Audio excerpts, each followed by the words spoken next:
Hi, this is Abid Hussain from Abid Financials. Welcome to our YouTube channels. Today our topic is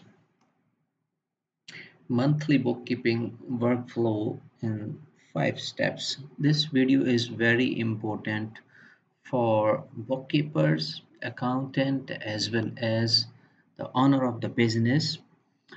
You need to follow these 5 steps while ensure your correct bookkeeping on monthly basis. Uh, by following these steps, you may organize your data, you may save your time, you may ensure the correctness of data, you may also ensure the accuracy of your business's overview. So, we are going to discuss in details today. Let's start.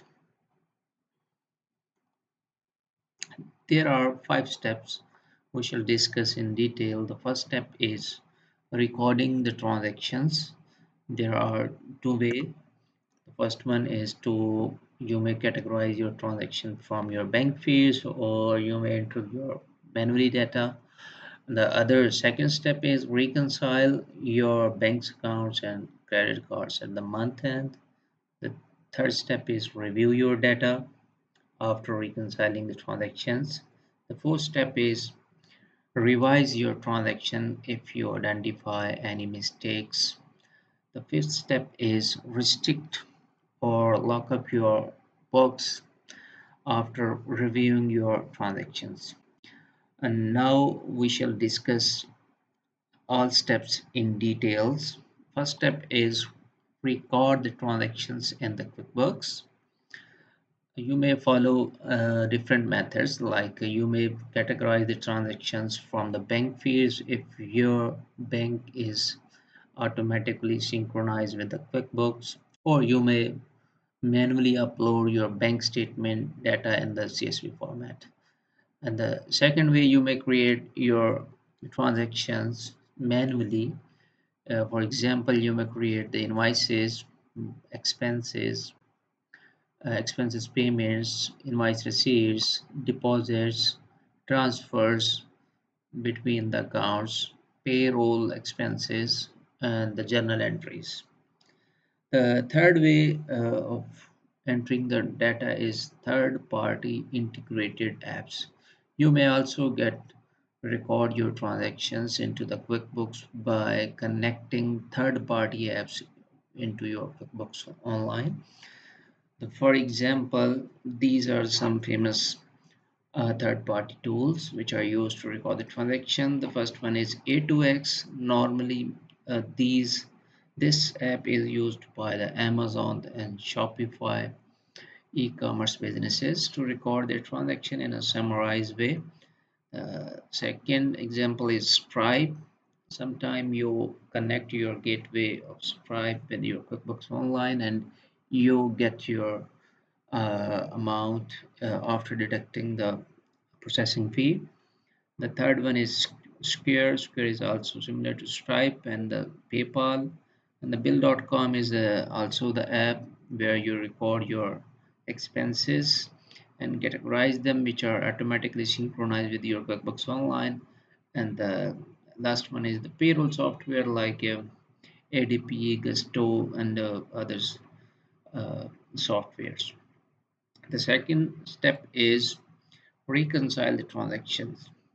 When you have categorized all transactions into your QuickBooks Online, now it's step two, reconcile your transactions with the banks. So this method is called reconciliation. Reconciliation means match the bank's or credit card statement balances with the QuickBooks ledger balances as at specific date and fix the issues to match these balances. So for example, you have a bank account in the Citibank and there is a closing balance at the 31st month, 31st Jan is, for example, $500, and that this balance should be matched with our bank's ledger in the QuickBooks Online account. For example, we set up a Citibank in our chart of accounts, so its closing balance should match with the bank statement closing balance at 31st Jan, which is $500.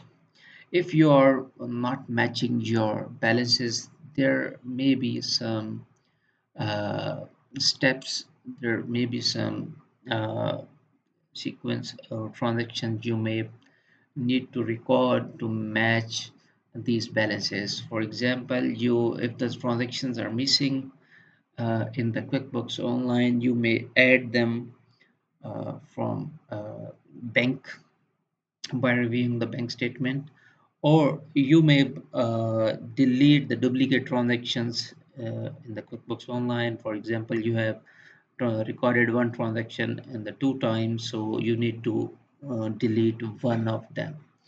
Okay, the third uh, third way is edit the amounts for the description.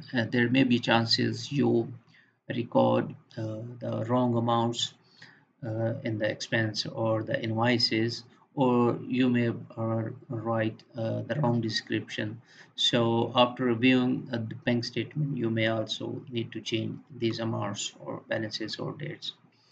There may be chances you have recorded the transactions and selected the wrong accounts head. For example, you need to record the expense for the checking account and you create the expense and select the credit card account. So there may be a chances your bank balance should not match with your QuickBooks Online. The last one is there may be chances of changing of the dates. For example, you recorded the transactions 28th, but the this amount was paid on the uh, 30th or first, or this is not matching. So there may be a chances we need to change our dates to reconcile our these balances. So the next step, the third one step is review the whole books after reconciliation of the your banks and the credit cards accounts. Now it's time to review the whole books. For example, you should ensure there are no uncategorized transactions left in the bank fields. If the transactions are left without any categorization, there may be chances they are irrelevant, they are duplicate, or there may be other transactions. So you should investigate them, or whether these need to be excluded or these need to be categorize or match with any transactions. Okay, ensure all the banks and the credit card accounts have been reconciled. You should also tick mark the banks and the credit cards for their reconciliation. They have been done. Okay, the other thing, ensure there are no old unclear transactions in the bank reconciliation window. For example, you create the last month bank reconciliation and there were the two transactions which were unclear due to the undeposited checks. So in this month, you should ensure that these have been cleared and matched with our bank transactions in this month. If these are not matched, so you should investigate them and fix them. Others point is the review for the old balances in the undeposited funds. Whenever you receive the funds checks in your office and you deposited them into the banks after 1 or 2 days, so these should be nil at the month end. If the all the checks have been deposited into the banks, if there is an undeposited balance, there may be a chances of errors. Review the profit and loss accounts report for unusual or unexpected balances. You should review the each head with their balances. If some balances are very high or low as compared to the other transactions, so you should need to review them. There is a good way to run your profit and loss account on the monthly basis, then you shall have a good and clear picture to compare your all balances at each month. Other things is review balance sheet report for unusual and unexpected balances. You should also need to do the same things, run your balance sheet on the monthly basis, and then you shall have a clear picture for these unexpected balances. And at the end, you shall fix them all these unusual balances to correct your records. After doing this step, you should go to the fourth step, that is revise. For example, you have identified 4 or 5 transactions by reviewing your profit and loss accounts, balance sheet, reconciliation, and accounts. Then it's the time to fix them. Revise your transaction which were noticed while review the books. These revisions may be edit the transactions. You need to change your amounts, description, date, change the accounts head. There may be chances to delete the duplicate transactions or transfer the amounts between the assets or between the banks or the credit cards.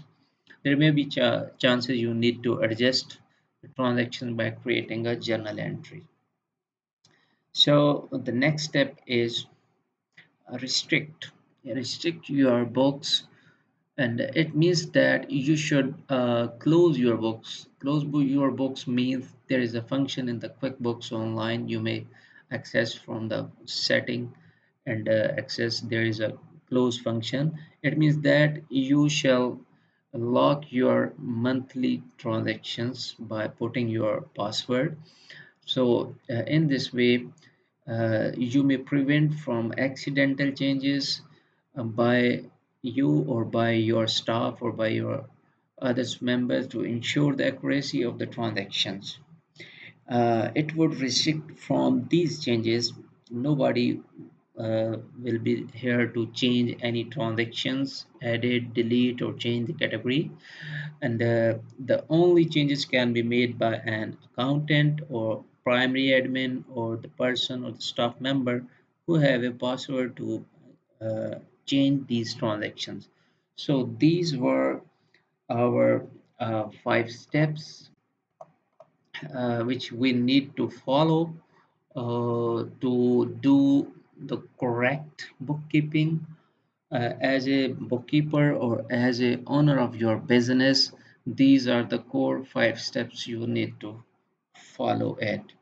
So that's all for today, and you may follow my YouTube channel Abid Financials on the YouTube for new QuickBooks Online training or the Shopify or e-commerce uh, relevant transactions.